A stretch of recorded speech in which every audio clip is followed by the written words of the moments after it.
Hey guys, it's Hunter. Welcome back to another video. Alright, so as you may or may not know if you're a regular of the channel, I've been putting together my dream content creation studio by partnering with Sweetwater. They're my go-to retailer for anything music gear related. They've got all the latest guitars, guitar gear, amps, strings, picks, pro audio, anything you need as a musician. And their customer service is relentlessly helpful. Probably because they're gearheads themselves. I saw something in the comments recently.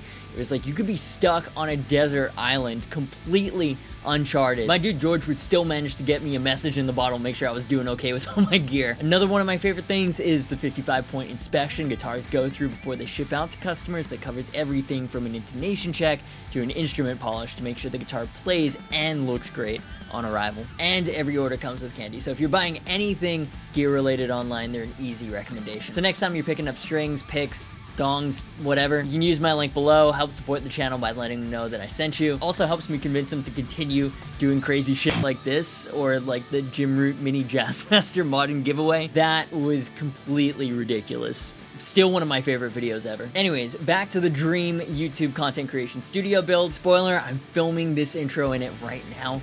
It's incredible. And this is part 5, the finale of the series, the reveal of the finished result. If you missed any of the previous episodes, it's been a wild journey. I'll leave a link in the cards to the playlist. But as it stands, we built the new desk, installed all the rack gear, put up all the new sound treatment so it's no longer echoey as f*** in here. Tone Mountain, Georgia lives again. It's been rebuilt and it's even more intense than it's ever been. And when it comes to guitars, thanks to String Swing, between the floor racks, the wall racks, and the stairwell display, there's room for about 50 guitars and 1 avocado in the new space. It's insanity. It's looking real nice, but it's not quite done yet though. I'll allow Past Hunter to explain. Alright, welcome back. It's been a few days, but there's been significant progress. The wall hangers on this side haven't fallen down. The wall hangers on this side haven't fallen down. This side, we've got our Les Paul custom type guitars. This side, we got our Les Paul standard type guitars. Things are looking very, very good right now. Ignore this mess for the moment. Desk, again, part of the mess, but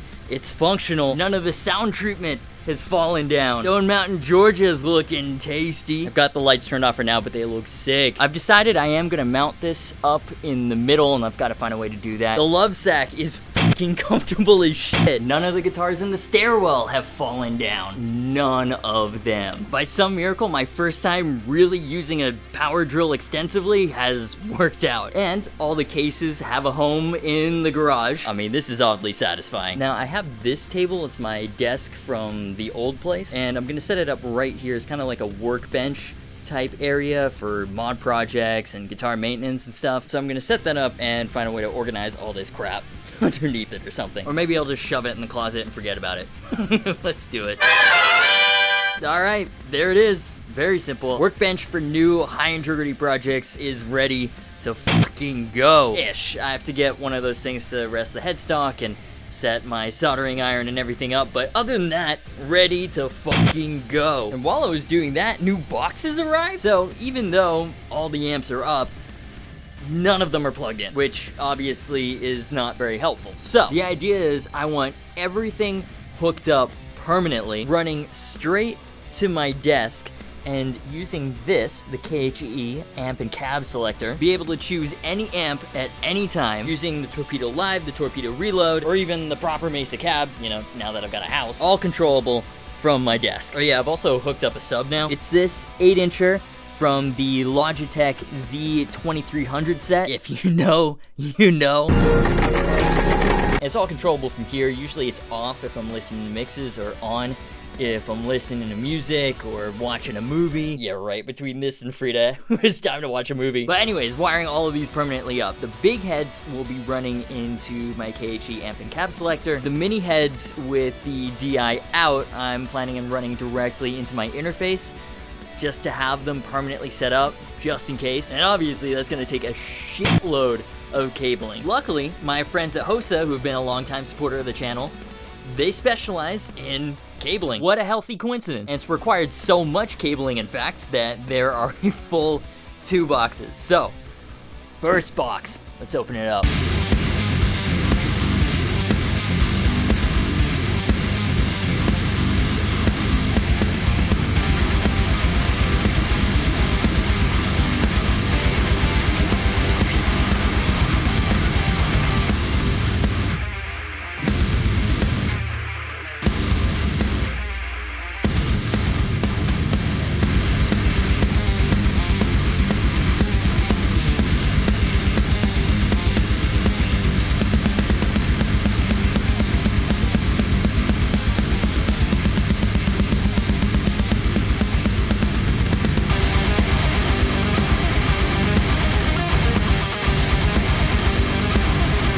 God damn. All right, so they're in various lengths, 30 feet, 25 feet, 20 feet, 5 feet. You've got guitar cables, you've got speaker cables, you've got an optical audio cable, you've got XLR cables. We're like Arby's, but instead of meats, we've got cables. This is actually so fucking ridiculous. And we actually need it, right? Like each amp, guitar input, speaker output, power cable. There are outlets behind the wall, but the guitar input and the speaker output, they have to come over to this box here. Hence this. Hosa's really hooked me up here. And we're not even done unboxing yet. All right, that was cool. Next box.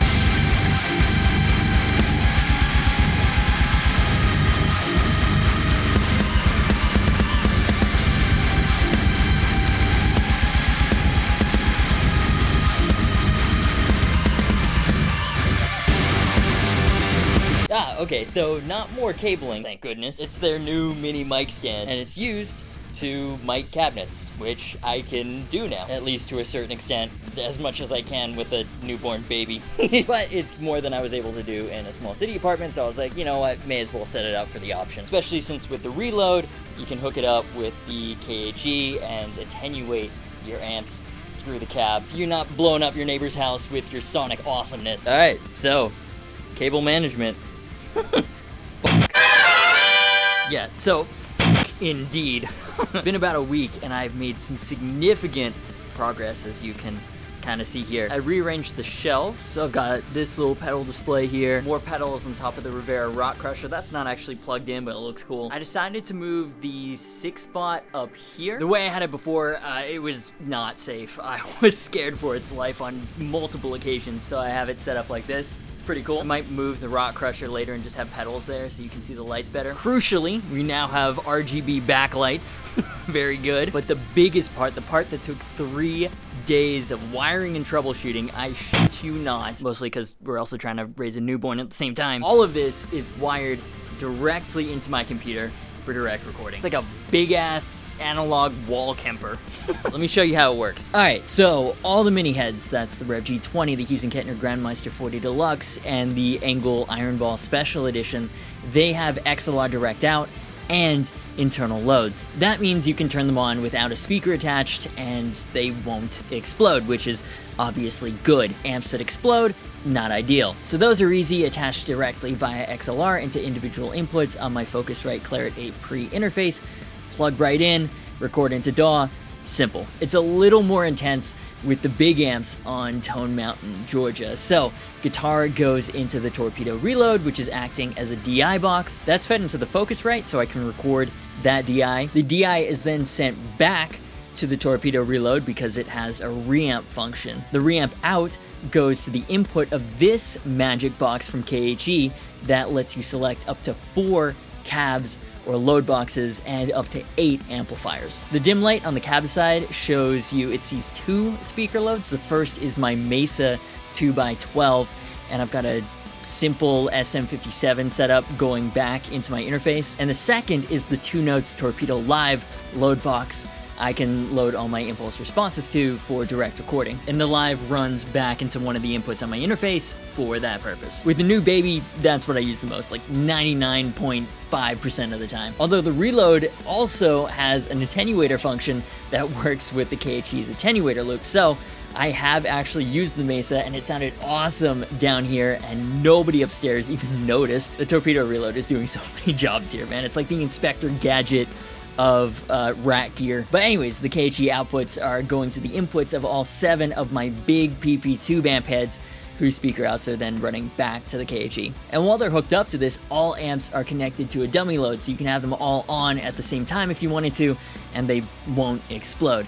Exploding amps is obviously bad. Intense wiring job. It sounds super complicated. It's really just a ton of cables, and the most difficult part was keeping track of them all and reading the user manual to figure out how to use the attenuator loop. We move. But that is how I'm able to seamlessly switch between play, directly record, or reamp through any of these amps, and I can control it all from my desk. The new and improved Tone Mountain, Georgia is officially insane. I'm so happy with it. Let me show you. All right, check this out. So I've got my DI that I recorded. That was using one of these signature prototypes. I believe it was the Seafoam green one. Into the Torpedo Reload. And that's what we have here. And if you don't know what a DI sounds like, it sounds like this.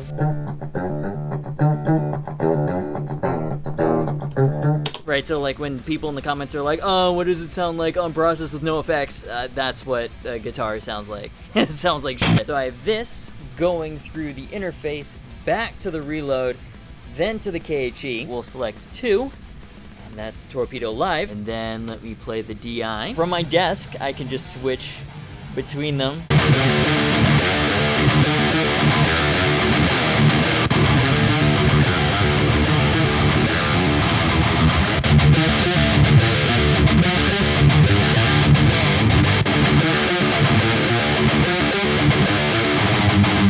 And yeah, it's that fucking easy. I love this setup so fucking much. One, I mean, it's just incredibly cool to switch between stuff on the fly from my desk. I feel like I'm in the fucking Starship Enterprise. Look at this.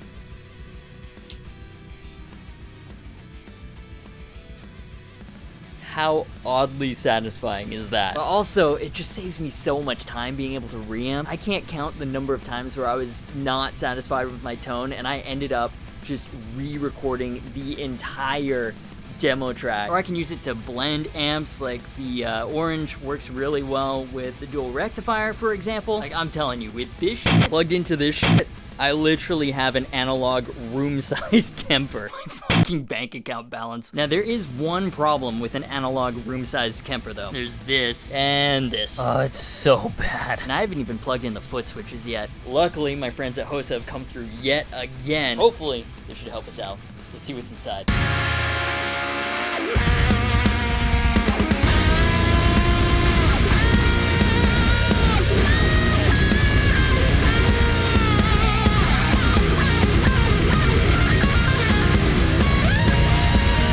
Alright, so shout out to Hosa. They've kindly sent over some stuff to help with wire management. Kinda seems like an impossible task, but we're gonna fucking try. This is a 10-foot spiral cable wrap, and it does expand outwards. It seems you can group cables together inside this. And then these, let me open one of these up to see what this is.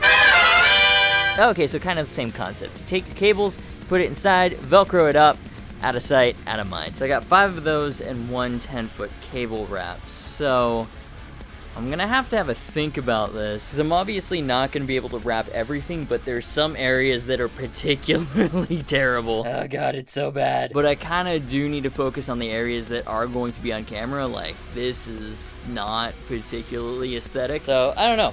Wish me luck. I'll do what I can. That took way longer than I will admit to, but how much cleaner does that look? That's insane. Just don't look over here. But yeah, that's a surprising amount of cables that's going through there. That's 14, 7 guitar cables and 7 speaker cables, because it's everything going to and from the KHE from Tone Mountain. So I'm not sure if I'm gonna do all of it now, because it's kind of a pain in the butt, and it's also like 2 in the morning. Cable management at 2 in the morning sounds fucking awful. But I'm definitely gonna make use of everything that Hosa sent over, because, well, I mean, this is a permanent setup. The idea is none of these cables are ever gonna be moving, and this is much less anxiety inducing than this, or this. But yeah, overall, just huge shout out to Hosa. You might not realize it, but they support a ton of channels on YouTube. They're kind of like the unsung hero of the guitar internet community. Any guitar channel that you enjoy watching, Hosa's probably provided some support behind the scenes. Nice. Look at that. Got a big black snaky boy. I cannot recommend this cable wrap enough. You guys saw what this looked like before. It was, you know, Day After Tomorrow 2012. It was a fucking disaster movie, and it still is over here, but we're working on it. That's really, really nice. So now that I've sorted this out, I'm gonna try and sort this out a little bit and try to sort out what's going on under the desk. Realistically, I'm not sure how much I can do, because I've got so many dongles for all the external storage for my computer, but I can at least reattach this to the desk. It fell off the 3-amp strips. After that, I guess a quick recap of what I've done with the room, and then we're done.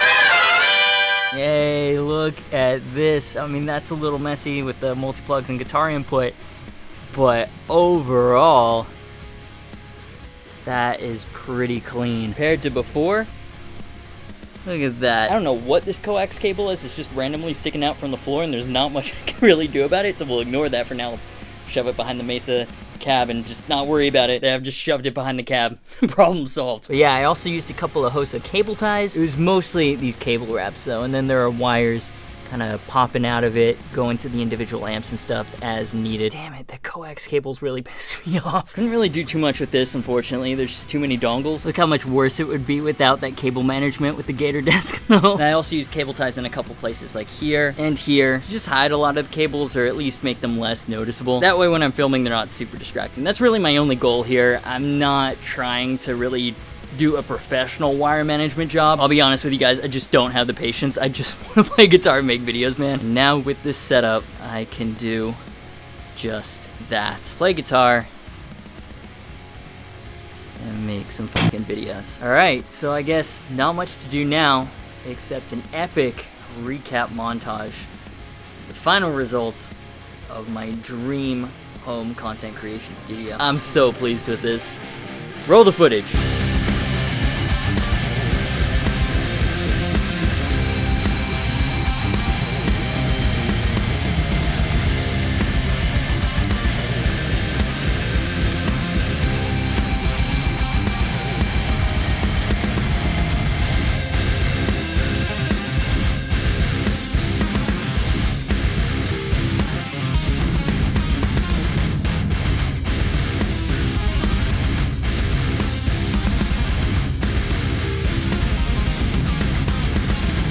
Oh wait, a new challenger appeared. Sweetwater's just sent over a late addition to the studio.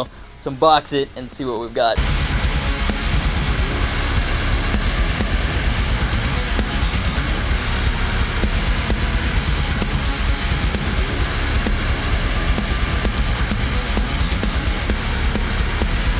Nice, we got a ton of candy. Appreciate that, Sweetwater. And they've also thrown in this as a nice little bonus. This is a radial power conditioner. It's their new Power 1. And power conditioners are essential for any studio, whether it's professional or home studio. That's something that took me a long time to realize. You guys might remember that I only got one, like late last year. I was getting a ton of noise in my recording system. And the reason was my power was really dirty in that city apartment. And the voltage was also all over the place. And something like this, it protects your equipment and it also cleans up the power. So when you plug your audio devices into something like this, it eliminates all the nasty noise and hum and all that from the system. Basically, something like this, it's not glamorous, right? It's not a Les Paul custom or anything, but in a recording situation, they're so useful. Rack mountable, and the custom graphics are really cool. I really like the concept of this one. This is the one that I just picked up.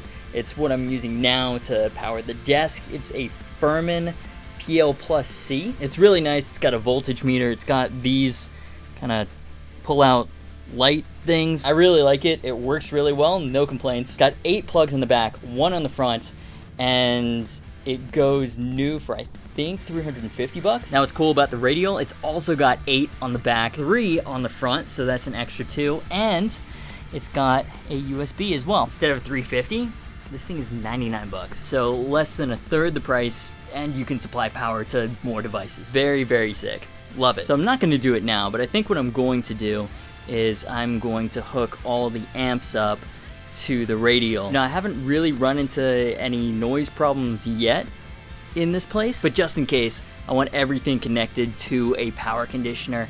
Just eliminate any of those problems right out the gate. Plus then I can use this big red button as a master switch for all the amps and lighting and all that. Really cool. Shout out to Radial and Sweetwater for hooking me up with this. So yeah, this is the new content creation studio where I will be making all of my videos, well, at least the vast majority of my videos for the foreseeable future. I am so stoked with the space, and honestly, I'm kind of amazed it came out so well. Not bad at all, considering this is the first time I've really used a power drill. And I mean, I'm just so happy with the desk setup, with the modding area, the guitar displays, the wiring. Oh my god, the wiring. Tone Mountain, Georgia, I can't get over that. It's a wall-sized Analogue Kemper, and I fucking love it. Oh yeah, and the gig lighting. That's how insane this is. I almost forgot about that. But it's so much fun. And never in a million years when I started YouTube did I ever think that I'd have the privilege of partnering up with Sweetwater to build a studio space this crazy to create content in for you guys. So thank you to everyone that's watched, that's liked, that's subscribed, that's